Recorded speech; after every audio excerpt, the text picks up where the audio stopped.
또 한 주간 만에 또 만나서 우리가 하나님 앞에서 예배드릴 수 있게 됐다는 것은 큰 기쁨이기도 합니다.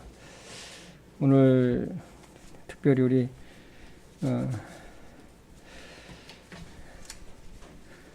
우리 지원자매 약혼저지 이제?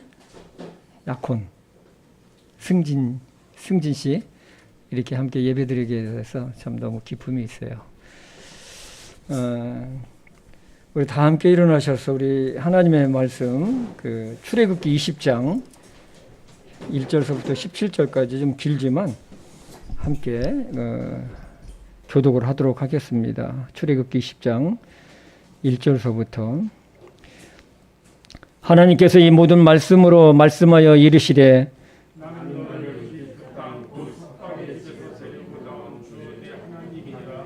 너는 내 앞에 다른 신들을 두지 말라.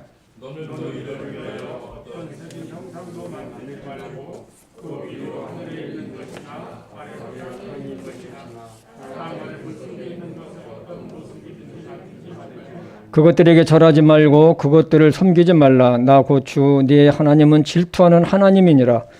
나는 나를 미워하는 자들에게는 아버지들의 불법을 자손들에게 벌하여 3, 4대까지 이르게 하거니와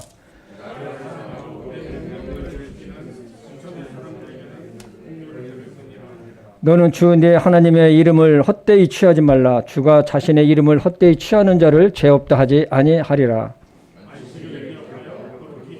엿새 동안은 네가 수고하고 내 모든 일을 할 것이나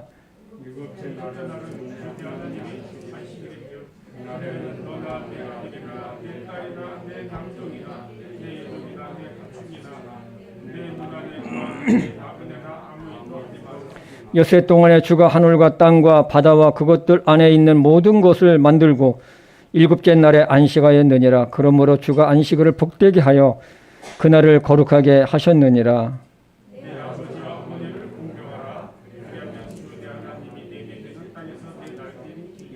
너는 살인하지 말라. 너는 도둑질하지 말라.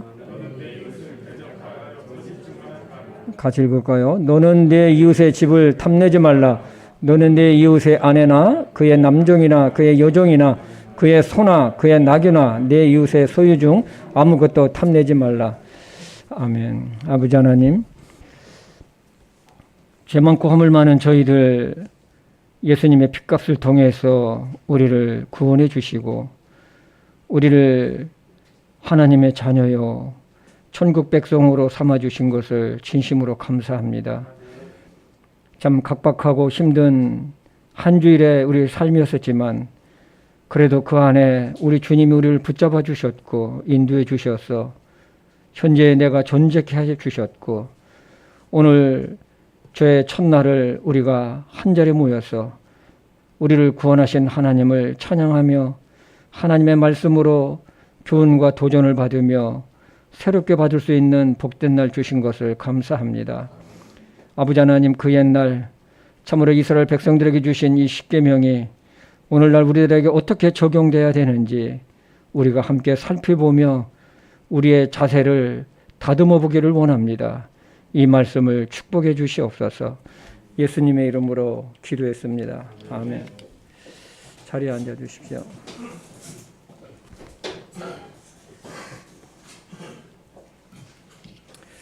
최근에 그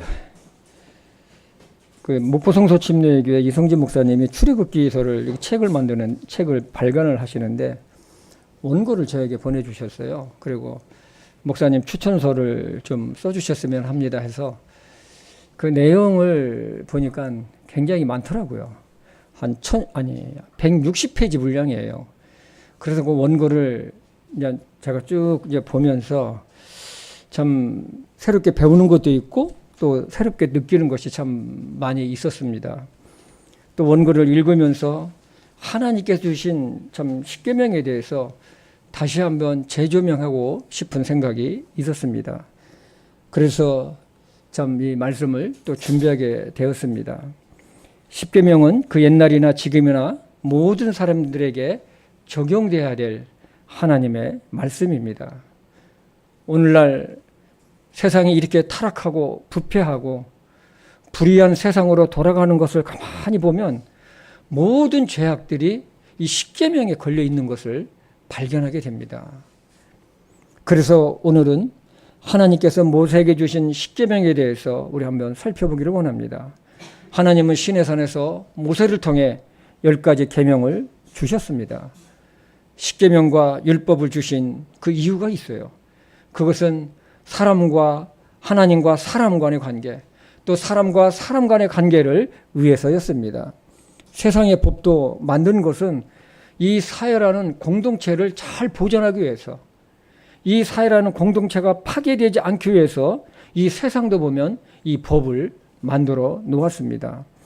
하나님께서 십계명을 주신 목적도 보면 그것을 통해서 죄를 깨닫게 되고 또 회개하고 하나님과 또 회복이 되고 또 사람과 사람 간의 관계도 좋은 관계를 유지할 수 있도록 좋은 세상을 만들게 하기 위해서 이 십계명을 주셨습니다. 그래서 하나님께서 원하시는 바른 삶을 갖고 살게 하기 위함이었습니다. 죄가 있는 이상 하나님과 화목 있을 수가 없고 사람 간의 관계도 마찬가지입니다. 구약시대 때에는 동물의 희생 제물의 피를 통해서 죄 용서함을 받았다면 예수님 이후에는 예수님께서 십자가에서 흘리신 그 피를 통해 속죄를 받게 하셨습니다. 그래서 십계명은 굉장히 중요합니다. 이 십계명을 보면은 율법 이격에 앞서서 사람을 살리는 법입니다. 이 계명을 통해서 우리는 우리 자신의 성품과 행동을 돌아보고 바로 잡아야 할 것입니다. 특히 이 십계명은 하나님의 법인 율법을 함축시켰다고 보면 틀림이 없습니다. 이것이 깨지는 순간 하나님과 사람 간의 관계도 깨지고 또 사람과 사람 간의 관계도 깨지게 됩니다. 오늘날 세상이 왜 이렇게 악하게 변해요 갈까요? 이유는 사람들이 하나님을 떠났고 하나님의 법을 사람들이 무용지물로 만들어 버렸기 때문에 그렇습니다. 이 세상의 모든 죄악의 근원은 다른 데 있지 않고 하나님을 떠난 데서부터 시작이 됩니다. 그래서 하나님은 에레미야 대언자를 통해서 이렇게 말씀을 하셨습니다. 우리 에레미야 2장 19절입니다. 같이 읽어볼까요? 네 자신의 사악함이 너를 바로잡고 네 타락함이 너를 꾸짖으리라. 그런즉 네가 주 내 하나님을 버린 것과 네 속에 나를 두려워함이 없는 것이 악한 일이요 쓰라린 일인 줄을 알고 주의하라. 주 만군의 하나님이 말하노라. 여러분이 잘 알다시피 에레미야는 남유다 왕국에 멸망할 때 하나님께서 보내신 마지막까지 회개를 촉구하고 이스라엘 그 죄악된 길에서 돌아오기를 촉구했던 눈물의 대언자였습니다. 그는 하나님께서 보여주신 유다 왕국의 처참한 멸망을 바라보면서 눈물로 마지막으로 호소를 했던 것입니다. 그러나 유다 왕국의 최후의 왕이었던 시드기야 왕서부터 백성들까지 그렇게 외치는 이 에레미야 대언자를 오히려 감옥에 가두고 아주 핍박을 했어요. 사람은 그가 누구이든지 자기가 행한 것에 대해서 보응을 받게 됩니다. 행한 대로 받게 된다는 것이죠. 유다 왕국이 어떻게 멸망당했는지 우리는 그것을 역사적으로도 잘 알고 있습니다. 이것은 한 국가에 대한 것이지만 또한 개인의 것도 되기도 해당이 됩니다. 창조자 하나님을 버리고 세속적인 세상을 살아가면 반드시 시간이 문제이지 그 결과를 받게 되어 있습니다. 하나님을 가까이 하고 사랑하시기 바랍니다. 하나님의 말씀에 순종하는 삶을 사시기 바랍니다. 그것이 여러분과 제가 사는 길이요 복과 평안의 길이기 때문에 그렇습니다. 최근에 그 신간 기독교에게 나온 책이 있는데 다시 그리스도인 되기라는 책입니다. 다시 그리스도인 되기. 이 책을 낸 미국의 조너스 웰슨 하트 글로브 목사님은 지금 새로운 수도원 운동이 필요한 시기라고 주장을 합니다. 이분의 모든 주장을 이 책 내용을 모든 것을 받아들이기는 어렵지만 어떤 부분은 상당히 공감이 가는 부분들도 있습니다. 지금 세상에 펼쳐지고 있는 여러 이러한 불의한 현상들을 갖다가 펼쳐 보이면서 그리스도인다운 생활을 주장을 합니다. 예수님을 믿으면서도 세상에 동화되고 자기 이익만을 추구하는 그리스도인들, 이런 사람들에게는 아무것도 하나님도 그렇고 세상도 그렇고 기대할 수가 없다는 것입니다. 이들은 교회라는 공동체 안에 있다는 그 사실 하나에 만족하면서 살아가고 있다는 것이죠. 오늘 십계명을 통해 하나님께서 우리에게 주시는 교훈은 무엇일까요? 특히 십계명의 첫 번째는, 첫 계명은 모든 율법의 시작이요 완성이라고 볼 수가 있습니다. 그렇다고 이 십계명을 지킴으로써 구원받는 것은 절대로 아닙니다. 불신자들에게는 죄에서 구원을 받는 인도의 길이 되고, 구원받은 자는 자신의 세상에서 어떠한 마음제서로 살아가야 하는지를 깨닫게 하는 것이 바로 이 십계명인 것입니다. 율법은 총 613가지라고 해요. 저는 뭐 쉬어보지도 않았습니다. 그런데 이 613가지라는 하나님의 법 율법을 핵심적으로 모아놓은 것이 무엇이냐? 그걸 축소하고 딱 엑기스만 모은 것이 뭐냐? 바로 십계명이라고 볼 수가 있습니다. 그리고 십계명에 보면은 세 가지로 구분할 수가 있습니다. 개인적으로 지켜야 될 도덕법이 있고, 사회에서 상호간에 지켜야 될 사회법이 있고, 그리고 하나님을 예배하고 경외하는, 표현하는 의식법으로 이 10가지에는 나눠져 있습니다. 이것은 오늘날도 사람들이 살아가는 데 있어서는 꼭 필요한 것들입니다. 이것이 무너져 버리면 사회는 올바른 사회가 아니요 무질서하고 혼란하고 죄가 가득한 세상으로 변하게 됩니다. 하나님의 법이 무너진 세상에서 무엇을 기대하며 무엇을 얻을 수 있을까요? 아무것도 없습니다. 그것을 우리는 현재 살아가고 있는 우리의 삶의 현장 속에서 우리는 겪으며 목격하며 살아가고 있습니다. 마치 사사시대 때에 이스라엘 백성들이 하나님을 떠나 우상을 섬기고 자기 마음대로, 자기 생각대로, 자기 소견대로 살아갈 때에 하나님께서는 그것들이 이스라엘 백성들에게 옆구리에 가시가 되고 그들의 신들이 올무가 되리라고 아주 분명하게 말씀을 하셨어요. 오늘날 세상을 쫓아가고 세상의 밝은 빛을 쫓아가고 세상 것을 추구하는 사람들이 다 이렇게 되어 있지 않습니까? 우리가 추구하고 있는 이 세상에 있는 모든 것들이 보면 우리 가시의 옆구리에 가시가 되어 있어요. 그것을 얻으려고, 그것을 추구하고 그것을 획득하려고 하다 보니까 어떻습니까? 그것이 가시가 됐어요. 거기에 올무가 잡혀 있어요. 어떻게 해서라도 내가 저거를 내가 얻어야 되겠다. 내가 어떻게 해서라도 내가 목표를 성취해야 되겠다. 그러다 보니까 목표만 있지 과정은 사라져 버렸어요. 그러다 보니까 거기에 그것이 가시가 되고 우리에게 사람들의 올무가 된 거예요. 그래서 전도서 4장 22절에 보면 해 아래서 수고하며 행하는 것들이 고통과 괴로움이고 밤에도 쉬지를 못한다고 했어요. 그래서 오늘날 밤에도 사람들이 심령이 쉬지를 못하는 거예요. 그래서 오늘날 불면증 환자들이 왜 이렇게 많습니까? 우울증 환자들이 왜 이렇게 많습니까? 세상에 있는 것들이 가시가 되고 올무에 잡혀 있기 때문에 그런 현상이 일어나는 것입니다. 주님은 말씀하셨어요. 마태복음 11장 28절입니다. 수고하고 무거운 짐진 모든 자들아 너희는 내게로 오라. 내가 너에게 안식을 주리라. 평안을 주리라. 우리는 하나님께서 그 옛날 주신 십계명을 통해서 삶의 기준을 바르게 세우는 이 시간이 되기를 원합니다. 하나님께서 십계명과 율법을 주신 목적은 이스라엘 백성들이 하나님의 제사장 나라와 거룩한 백성으로 살아가는 데 있어서 꼭 삶의 기준이 되기 때문에 그런 것입니다. 그러므로 십계명과 율법은 이스라엘 백성들에게 죄가 무엇인지를 알려주었고 자신의 죄를 속죄하기 위해서 믿음으로 속죄제를 드려 죄사함을 받게 하는 역할을 했던 것입니다. 그러나 이것이 사람을 구원받게 하지는 못하고 바로 내가 어떤 죄를 범하고 있는지를 깨닫게 해준다는 거예요. 그래서 그것을 통해서 내가 죄인이라는 것을 깨닫게 하고 죄인은 하나님의 심판이 있다는 것을 깨닫게 하고 하나님께 예수 그리스도께 회개하고 주님께 돌아오고 또 구원받은 자들은 자신의 삶을 다시 한번 돌이키는 바로잡는 그런 역할을 한다는 것입니다. 로마서 3장 20절을 보겠습니다. 그러므로 율법의 행위로는 어떤 육체도 그분의 눈앞에서 의롭게 될 수 없나니 율법으로는 죄를 알게 되느니라. 이스라엘은 출애굽 전 430년간 애굽의 종로로 살면서 애굽의 그릇된 사회제도와 불의와 규범 그리고 우상 숭배에 아주 젖어 있었어요.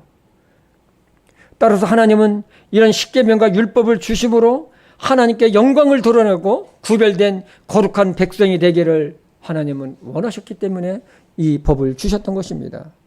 그래서 이 법은 사람들에게 무거운 짐이 아니라 순종을 통해서 주시는 하나님의 축복을 얻는 통로였고 사람을 사람답게 하는 진정한 가치가 있는 것입니다. 여러분, 우리 세상에도 보면 법이 참 많아요. 여러분, 우리나라 법이 얼마나 많은 줄 아십니까? 이 도로교통법도 말이에요. 굉장히 많아요. 근데 그 법을 왜 우리가 만들었을까요? 보면은 그 법이 우리 자신을 위해서 만들어 놓은 거예요. 이 사람들도요. 우리가 이 법을 지키자. 그래야지 너도 살고 나도 산다. 이 질서가 돼야지 이 세상이 평화롭게 되는 것이다. 했기 때문에 사람들도 이 법을 만드는 거예요. 그래서 사람들도 보면 이 법을 지키면 굉장히 편해요. 여러분 맞습니까? 법을 지키면 참 편해요. 그런데 이 세상 법도 지키지 않으면요 불안해요. 여러분 불법 주차 해보셨어요? 저 해봤어요. 차를 세워야 되는데 세울 수가 없는 거예요. 불법 주차하면 어땠습니까? 내가 가서 일 보는데도 마음이 편치가 않은 거예요. 빨리 일 보고 빨리 차를 빼야 되겠다. 그러나 주차장에다 딱 세워놓으면 어떻습니까? 마음이 편해요. 여러분 맞습니까? 마음이 편해. 내가 편안하게 일을 보고 내가 주차비를 주고. 그런데 불법 주차는 뭡니까? 귀찮아서 멀기 때문에 돈이 아까워서 하거든요. 그 마음이 편치가 않은 거예요. 따라서 하나님께서 이 법을 주신 것은 유일하신 하나님을 정말로 믿고 따라서 너희들이 평안하고 너희들이 하나님과 의와 공평을 함께 세우자는 것입니다. 그래서 하나님께서 주신 이 법은 이 십계명은 뭐냐? 우리를 살리는 법이에요. 여러분 오늘 십계명을 들으면서 여러분 자신과 한번 세상을 한번 보시기 바랍니다. 사람들이 어떻게 살아가고 있고 이 세상이 어떻게 돌아가고 있는지를 여러분의 영적인 눈이 떠지는 이 시간이 되기를 바랍니다. 첫째는 보면 하나님 외에 다른 신들을 두지 말라고 했어요. 20장 3절입니다.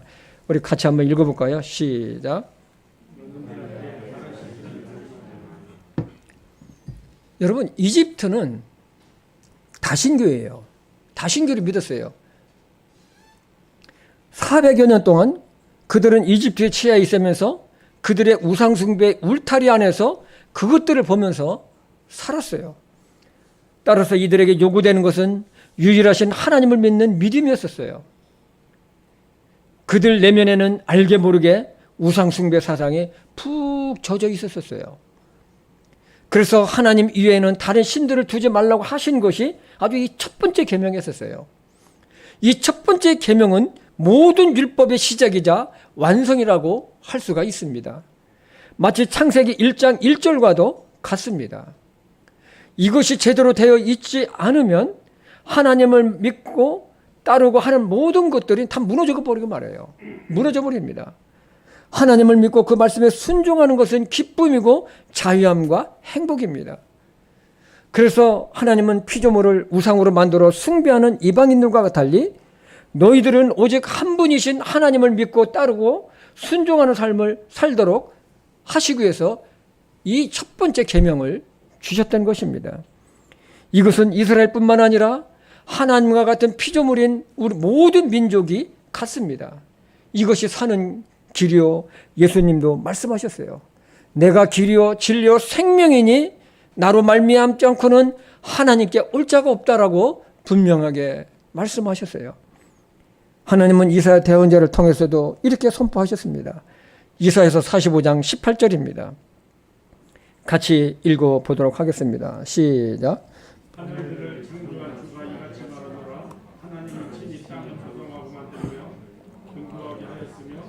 땅을 헛되이 창조하지 아니하고 사람이 거주하도록 조성하셨느니라. 나는 주니라. 나 외에 다른 이가 없느니라. 믿음의 기초는 오직 한 분이신 하나님만을 주인으로 섬기고 예배하는 것입니다. 다른 신은 없습니다. 다른 신은 이거 뭡니까? 악한 영입니다. 마귀 사탄인 거예요. 다른 신은 모두가 헛것이요 우상입니다. 그렇기 때문에 하나님은 나 외에 다른 신을 너 앞에 두지 말라고 하신 것입니다. 두 번째로는 아무 형상을 만들지 말고 절하지 말고 섬기지 말라고 하셨습니다. 우리 4절과 5절을 함께 읽어보겠습니다. 너는 너를 위하여 어떤 색인 형상도 만들지 말고 또 위로 하늘에 있는 것이나 아래로 땅에 있는 것이나 땅 아래 물속에 있는 것에 어떤 모습이든 만들지 말며 그것들에게 절하지 말고 그것들을 섬기지 말라. 나고 주 내 하나님은 질투하는 하나님이니라. 나는 나를 미워하는 자에게는 아버지의 벌법을 자손들에게 벌하여 3, 4대까지 이르게 하거니와. 우상숭배의 특징은 특정 피조물을 형상을 만들어서 숭배한다는 거예요. 특히 이집트는 하늘의 새나 태양, 곤충이나 동물들의 형상을 만들어서 신으로 만들어가지고 숭배했습니다. 하나님은 영이시기 때문에 육체를 소유하신 분이 아닙니다. 그러므로 하나님의 형상을 따라 영혼이 있는 사람이 생명이 없는 특정 피조물을 만들고 거기에 절하고 섬기는 것은 아주 심각한 죄악이에요. 하나님은 의와 사랑 안에서 사람들과 교제하시기를, 영적인 교제하시기를 원하시는 분이 하나님이십니다. 그리고 피조물을 다스리고 지키는 권능을, 능력을 주셨기 때문에 하나님의 청지기로서 쓰임받을 수 있도록 사람을 창조하셨어요. 그러나 이런 피조물을 우상으로 만들어 그것을 섬기고 절하는 행위는 사람 근본 자체를 동물보다도 못한 존재로 스스로 격화시키는 어리석은 악한 행동이라는 것입니다. 여러분, 고사 지낼 때 돼지머리 삶은 돼지머리에다가 입에다가 돈을 물려놓고 거기다가 절하는 모습, 그거 얼마나 어리석습니까? 삶은 돼지에다가 절을 해요. 돌상에다가 절을 해요. 나무상에다가 절을 해요. 거기 생명이 있습니까? 아무것도 없는 거예요. 그런데 사람의 그 마음은 참 묘한 것이 있어요. 뭔가 보여야지 믿는다는 거예요. 그러나 우리가 생활 속에서도 보이지 않는 것들이 얼마나 많이 있습니까? 보이는 것보다도 보이지 않는 것이 너무나 많은 거예요. 모세가 시내산에서 늦게 내려왔을 때 사건이 일어나죠. 모세가 시내산에서 하나님의 법을 받기 위해서 늦게 내려오는 거 어떻습니까? 백성들이 아론에게 요구한 것이 있어요. 우리를 인도할 신을 만들자는 거예요. 눈에 보이는 신을 만들자는 거예요.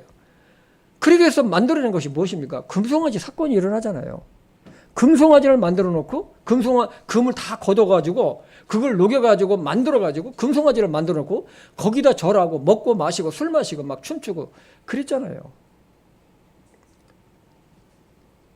그들은 눈에 보이는 하나님을 원했습니다. 그 결과 3,000명이 죽음을 당하고 맙니다. 사도 바울은 사람의 어리석음을 이렇게 경고합니다. 로마서 1장 22절과 23절입니다.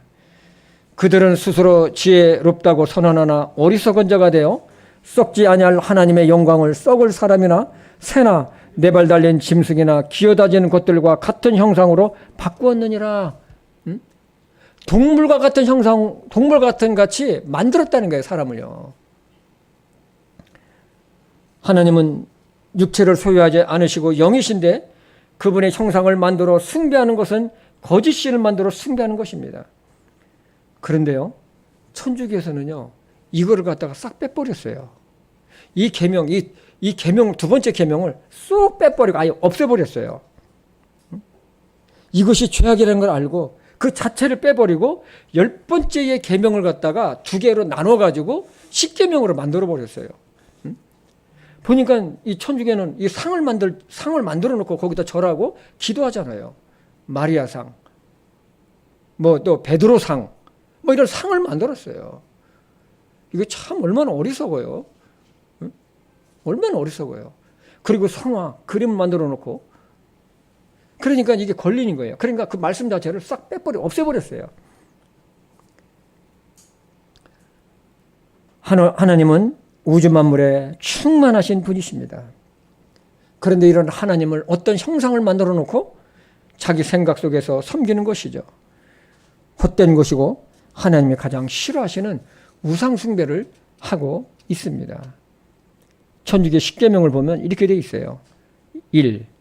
한 분이신 하나님을 흠숭하여라. 2. 2가 없어졌어요.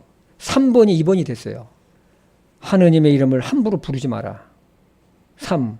주일을 거룩히 지켜라. 이것도 말을 싹 바꿔버렸어요. 이게 안식일이지 주일이 아니에요. 4. 부모에게 효도하라. 이게 뭐 쭉 십계명, 나머지는 뭐 좀 비슷한데 이 10번째 계명을 두 개로 또 탁 나눠가지고 십계명이다 하고 탁 내놓은 거예요. 이게 속이는 거예요, 사람을. 천주교인들을 속이는 거예요.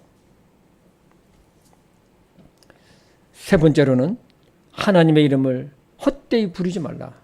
망령되이, 우리 개역성경에는 망령되이로 번역이 되어 있습니다. 출애굽기 20장 7절을 같이 한번 읽어보겠습니다. 너는 주 네 하나님의 이름을 헛되이 취하지 말라. 주가 자신의 이름을 헛되이 취하는 자를 죄 없다 하지 아니하리라. 즉 하나님의 이름을 헛되이 함부로 부르면 죄가 된다는 것입니다. 왜냐하면 하나님의 이름을 헛되이 부르는 것은 그 하나님의 이름 자체를 갖다가 욕되게 하기 때문에 그렇다는 것입니다. 여러분도 그렇잖아요. 누군가가 여러분의 이름을 걸고 이용하고 여러분의 이름을 걸고 이름을 갖다가 가지고 이익을 추구하고 또 여러분의 이름을 걸고 약속을 하고 하면 여러분 기분이 어떻겠습니까? 기분 되게 나쁠 것입니다. 하물며 하나님의 이름을 망령되이 헛되이 부르면 어떻게 되겠습니까? 하나님의 이름을 헛되이 부르는 것은 하나님을 함부로 대하는 것과 같습니다. 사람이 하나님의 이름을 함부로 부르는 것은 하나님을 경외하지 않고 멸시하는 것과 같습니다. 하나님은 그 이름조차도 경외함을 받아야 하실 분이고 그 이름조차도 거룩하신 분임을 우리는 잊지 말아야 됩니다. 네 번째로는 안식일을 거룩히 지키라고 합니다. 출애굽기 10장 8절입니다. 안식일을 기억하여 거룩히 지키라. 아까도 말씀드렸지만 천주교는 이거를 주일날로 바꿔버렸어요. 막 자기를 마음대로 막 바꿔. 이 성경 말씀을 자기 마음대로 막 바꿔요.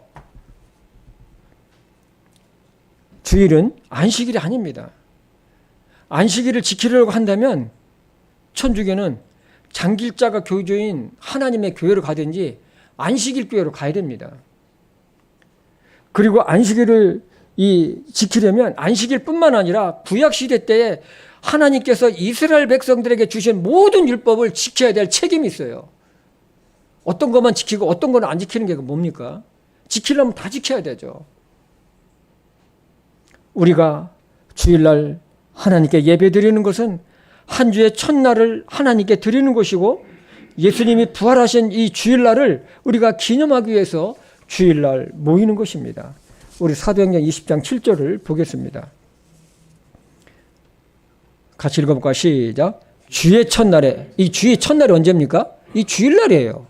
주의 첫날에 제자들이 빵을 떼려고 함께 오니 바울이 이튿날 떠나려고 준비한 채 그들에게 말씀을 선포하며 계속해서 한밤중까지 말을 하니라. 주일날 예배를 드리는 것은 안식일을 지키기 위해서가 절대로 아닙니다.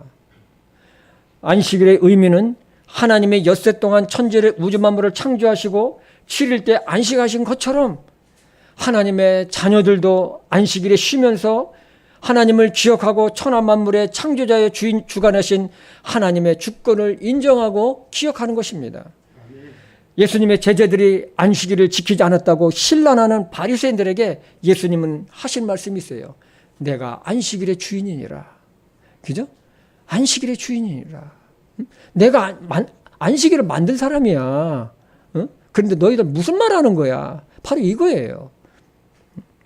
우리가 주일날 모여 하나님께 예배드리는 것은 주일날 새벽에 죽음을 이기시고 부활하신 예수님을 기억하며 한 주의 첫날에 모여 하나님께 영광 돌리고 하나님께 내 자신을 드리는 것입니다.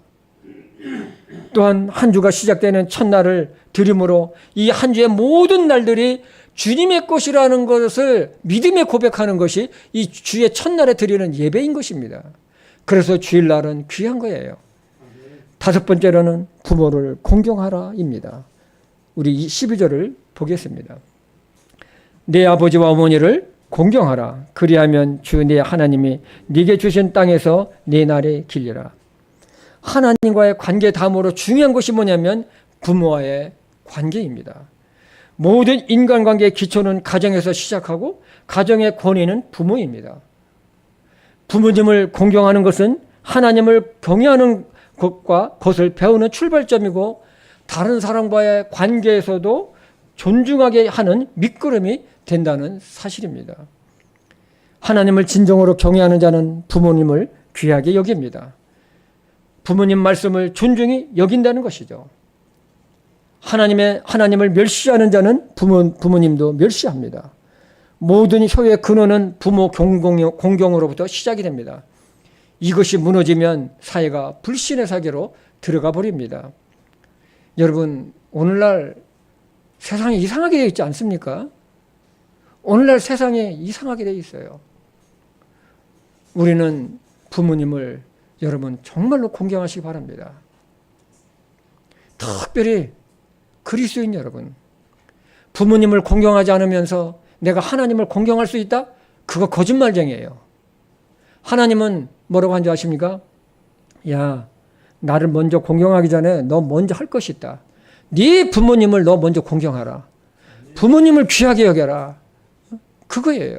네 부모님도 공경하지 않으면서 무슨 나를 공경하냐.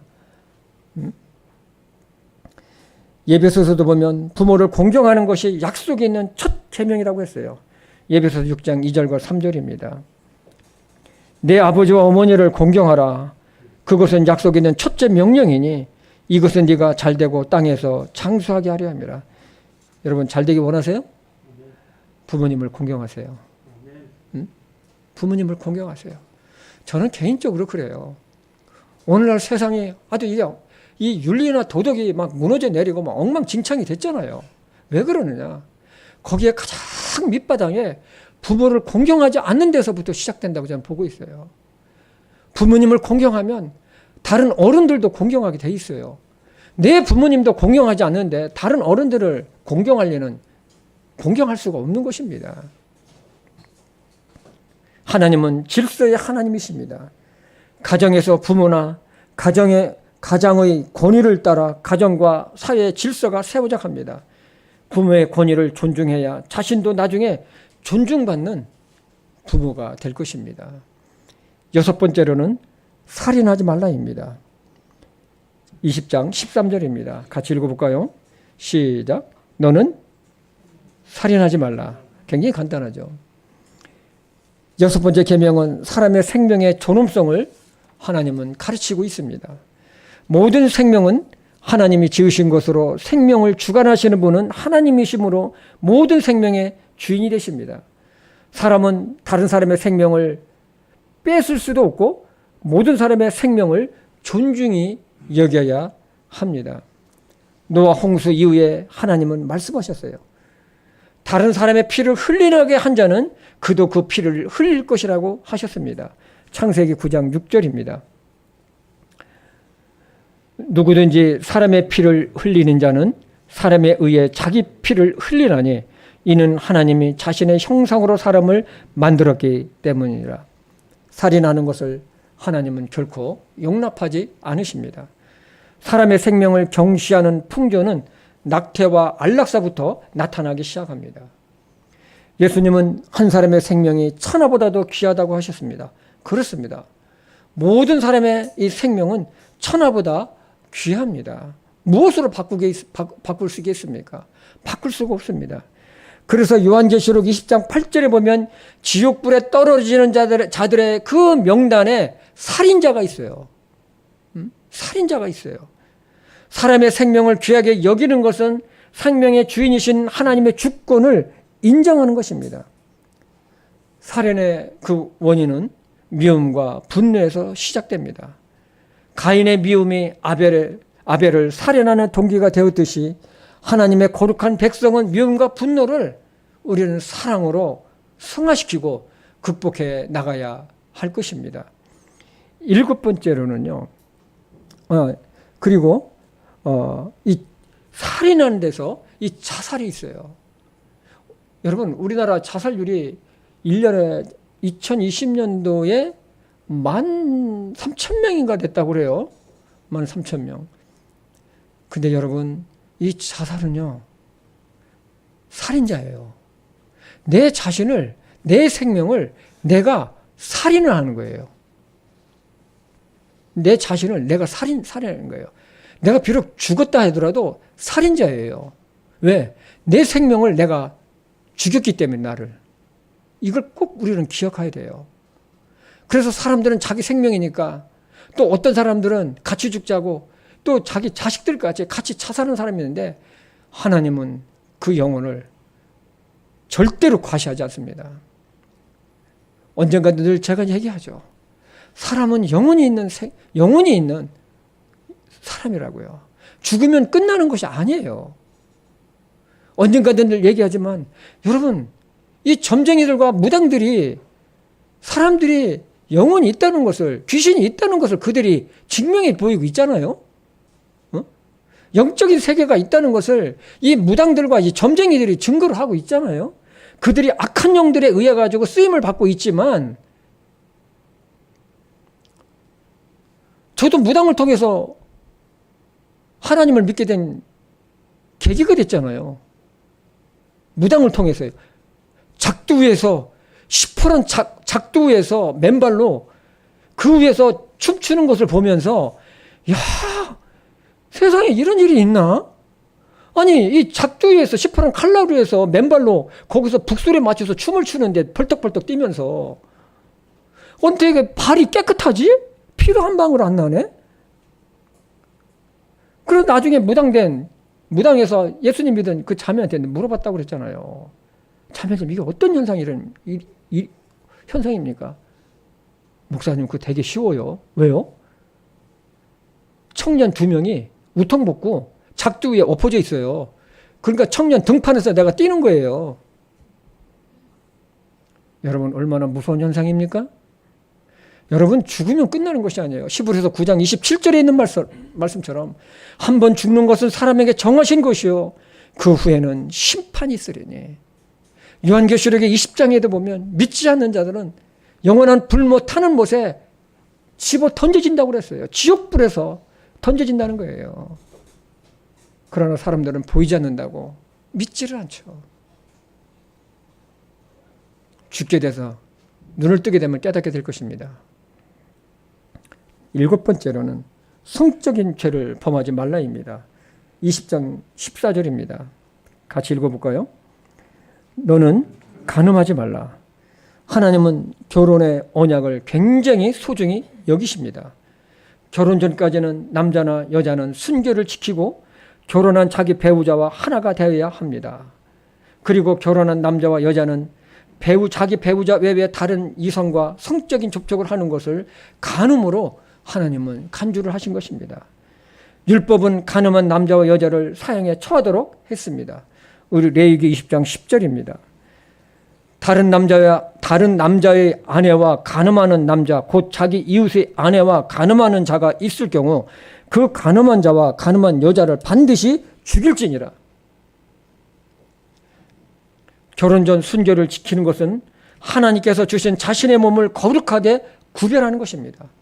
그리고 사랑하는 자신의 남편이 될 남편에게 또한 아내에게 자기 배우자에게 그것을 온전히 함께하는 것입니다. 하나가 되는 것입니다.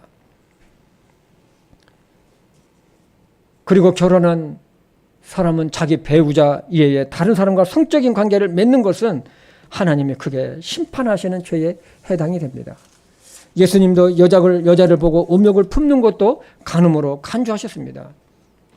여러분, 세상이 타락하고 개인주의가 팽배한 세속적인 세상에서 가장 보편적으로 나타나는 것이 뭐냐면 성적인 타락부터 시작이 돼요.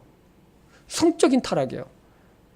그러므로 예수님의 보혈을 통해 구원받은 우리는 영과 육의 순결을 위해서 하나님의 말씀으로 자신을 부정한 것으로부터 우리는 지키고 승리를 해야 될 것입니다.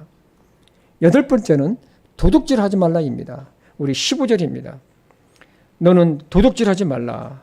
하나님은 이스라엘 백성들이 서로의 소유에 대해서 존중하기를 원하셨어요. 도둑질은 다른 사람의 소유를 훔치는 것을 말합니다.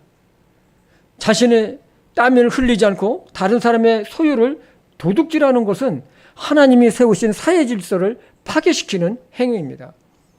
하나님의 백성은 다른 사람들 것을 탐하거나 훔치지 말아야 합니다. 우리가 늘 한 명도 없는 것을 인해서 저는 감사를 드립니다. 여러분 맞습니까? 네, 한 명도 없어요. 아홉 번째는 이웃에 대해서 거짓 증언을 하지 말라입니다. 우리 16절입니다. 내 이웃에 대적하여 거짓 증언하지 말라. 사람을 참 억울하게 하는 것이 무엇인지 아십니까? 거짓 증언을 당했을 때예요. 제가 옛날에 직장 생활할 때 우리 직원이 횡단보도로 건너가다가 교통사고를 당했어요. 붕 떠가지고 저 멀리 떨어졌어요. 그래서 3일 만에 깨어났어요. 3일 만에. 깨어나서 경찰이 병원으로 조사를 나왔는데 뭐라고 나왔냐면 당신이 무단횡단하다가 교통사고를 당했다는 거예요. 그래서 여러분 이게 얼마나 억울해요.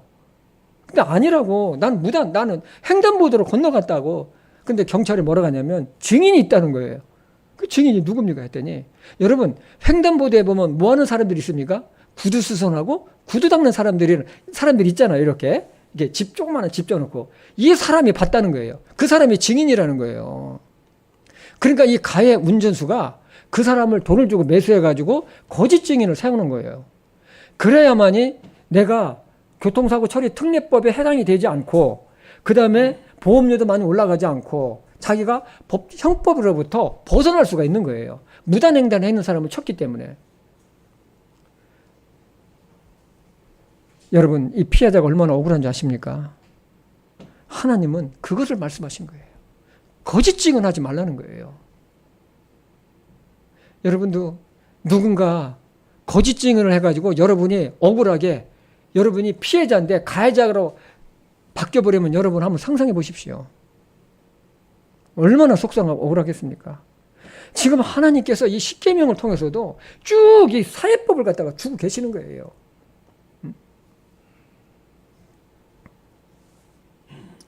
우리 그리스도인들은 모든 말을 하나님이 듣고 계신다는 것을 우리는 알아야 됩니다. 그래서 우리들은 진실된 말, 참된 말을 우리는 해야만이 되는 것입니다. 거짓말은 사탄이 가장 잘 사용하는 도구입니다. 거짓된 사회는 혼란과 어두운 사회가 돼버리고 맙니다. 그래서 예배소서 2장 4장 25절에도 보면 그런즉 거짓말을 버리고 각 사람이 진리를 말하라고 했던 거예요. 진리를 말하라. 마지막 10번째로 보면 이웃의 집을 탐내지 말라입니다. 20장 17절입니다. 너는 내 이웃의 집을 탐내지 말라. 너는 내 이웃의 아내나 그의 남종이나 그의 여종이나 그의 소나 그의 낙이나 내 이웃의 소유 중 아무것도 탐내지 말라. 응? 남의 야, 저 여자 엄청나게 이쁘네. 저 남자 너무 멋진데? 내 남편, 내 아내가 되고 싶다. 그 주인이 있는 거예요. 남편이 있고 아내가 있어요. 또 저 물건, 저 멋있다. 저 내가 갖고 싶다. 응? 하지 말라는 거예요. 남의 소유로 남의 그 주인이 있는 것은 절대로 탐하지 말라는 거예요. 왜? 그것은 내 것이 아니라는 거예요. 사람의 탐욕을 품는 것은 하나님이 주신 것, 자기에게 주신 것에 대해서 만족하지 못하거나 자기 수고보다 더 많은 것을 소유하려는 욕구 때문입니다. 그래서 골로새서 3장 5절에 보면 탐욕은 우상 숭배라고 말씀을 하셨습니다. 십계명은 하나님의 거룩하신 성품을 반영하는 것입니다. 하나님의 백성은 십계명을 지킴으로 하나님의 뜻과 공의를 삶에서 나타내야 합니다. 십계명은 율법과는 달리 독립적인 하나님의 의로운 기준이 됩니다. 안식일이 주일날로 대체된 것 외에는 십계명은 오늘날도 지켜야 할 영적인 우리들의 삶의 규범이고 기준이 됩니다. 십계명을 지켜서 구원에 이르는 것은 아니지만 하나님의 자녀라면 마음에 간직하고 지켜야 할 보물인 것입니다. 이것은 하나님을 사랑하고 사람을 존중하는 일이기 때문에 그렇습니다. 예수님이 오신 이후의 시대에도 십계명은 하나님의 의로우심과 공의를 반영하는 것으로 모든 그리스도인들이 삶의 기준으로 삼아야 할 것입니다. 예수님은 하나님을 사랑하고 이웃을 사랑하는 것이 모든 율법의 완성이라고 말씀을 하셨어요. 우리가 하나님을 진정으로 사랑한다면 그분의 말씀 하나하나를 모두 소중하게 마음에 담고 순종하게 될 것입니다. 우리 잠언 3장 1절과 3절을 한번 같이 읽어보겠습니다. 내 아들아, 내 법을 잊지 말고 네 마음에 내 명령들을 지키게 할지어다. 그것들이 네게 많은 날과 오래 사는 것과 화평을 더하리라. 긍휼과 진리가 내게서 떠나지 말게 하고 그것들을 네 목에 매며 네 마음판에 기록하라. 사람이 하나님의 명령을 지키지 않으면 행복은 기대할 수가 없습니다. 지금으로부터 3,400년 전 시내산에서 모세에게 주셨던 십계명은 오늘도 살아있는 하나님의 말씀이며 우리가 어떻게 살아가야 되는지를 가르쳐주는 삶의 지침서입니다. 사랑하는 성도 여러분, 오늘날은 홍수로 멸망당한 노아 홍수 때와 같이 타락한 세상에 살아가고 있습니다.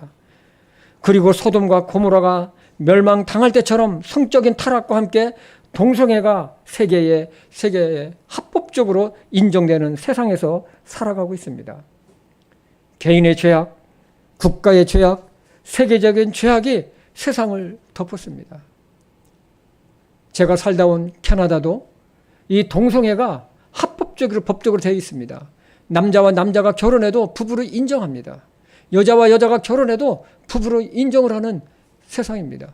미국도 이렇게 동성애를 이렇게 인정하는 주가 많이 늘어나고 있다는 것 일어나고 있습니다. 그리고 생명경시 풍조 또한 한 국가만의 개인이나 국가만의 문제가 아닙니다. 대규모 살인사건을 행위를 보아도 놀라지를 않습니다. 이 모든 것은 창조주 하나님을 떠나고 그분의 말씀과 주권을 인정하지 않기 때문에 오는 것입니다. 불행한 것이죠. 그러나 이런 세상에서 사는 우리에게는 그나마도 소망이 있어요. 그나마도 빛이 있습니다. 예수님의 재림을 기대하며 빛과 소금된 역할을 하며 십계명을 마음에 간직하고 사는 것입니다. 십계명은 사람이 살아가는 데 근본입니다. 이 근본이 무너지면 모든 것들이 무너져 버립니다. 비록 불의와 거짓, 이기주의가 팽배한 이 세상이지만 우리는 경건한 그리스도인의 생활로 하나님께 영광이 되는 삶을 살아가기를 주님의 이름으로 축복합니다. 기도하겠습니다. 아버지 하나님, 참으로 세상을 좌우로 앞뒤로 살펴봐도 너무나도 불의한 것들이 너무나도 많이 있습니다. 노아 홍수 때와 같이 사람들이 먹고 사는 데만 치중을 하고 사람들은 타락하고 하나님을 멸시하고 하나님을 떠나고 하나님의 법을 무시해버리고 또 소돔과 고모라가 멸망할 때같이 성적인 타락이 온 세상을 덮고 온 세상을 덮고 있고 동성애가 합법적으로 되어가는 이 불의한 세상입니다. 하나님 아버지, 이러한 세상 속에서 정말로 우리가 어떻게 살아가야 되겠습니까? 우리는 하나님께서 주신 이 말씀들을 우리 마음속에 새기고 이 세상에서 우리가 거룩한 구별된 빛과 소금된 역할을 하는 그러한 삶을 살아가는 그리스도인들이 될 수 있도록 하나님 도와주시옵소서. 예수님의 이름으로 기도했습니다. 아멘.